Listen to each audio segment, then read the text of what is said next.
BJP की सांसद कंगना रनावत का कहना है कि इस देश के किसान जो अपने हक के लिए, अपने अधिकारों के लिए लड़ रहे थे, प्रदर्शन कर रहे थे, वो असल में बलात्कारी और हत्यारे हैं।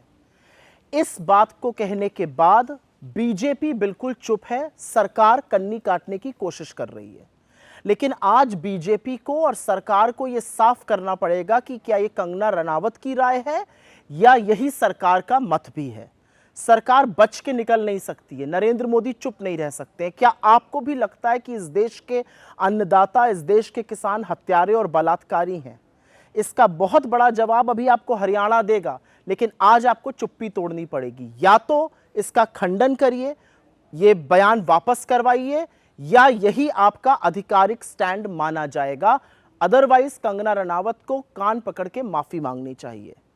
दूसरी एक बड़ी बात उन्होंने कही कि ये जो प्रदर्शन हो रहा था, इसमें विदेशी शक्तियां सम्मिलित थीं।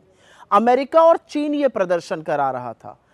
हर कोई जानना चाहता है कि क्या देश इतना कमजोर हो गया है कि बाहरी शक्तियां हमारे देश में अस्थिरता फैला रही हैं?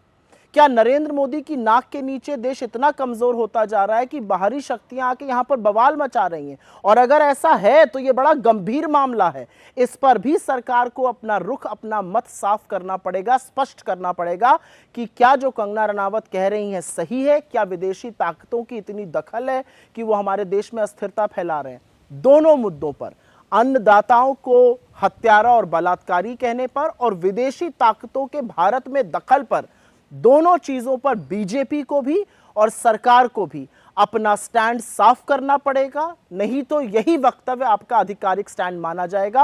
और क्यों नहीं माना जाना चाहिए? या तो कंगना रनावत जी से कान पकड़ के माफी मंगवाइए, उन्होंने गलत बयान दिया है, उन अन्नदाताओं के खिलाफ बोला है जो इस देश में हमेशा से मान्य और सम्मानित रहे हैं। अंत में मैं सिर्फ इतना कहना चाहती हूं, इस देश के अन्नदाता, इस देश के लोग आपको एक बहुत बड़ा पाठ सिखा चुके हैं।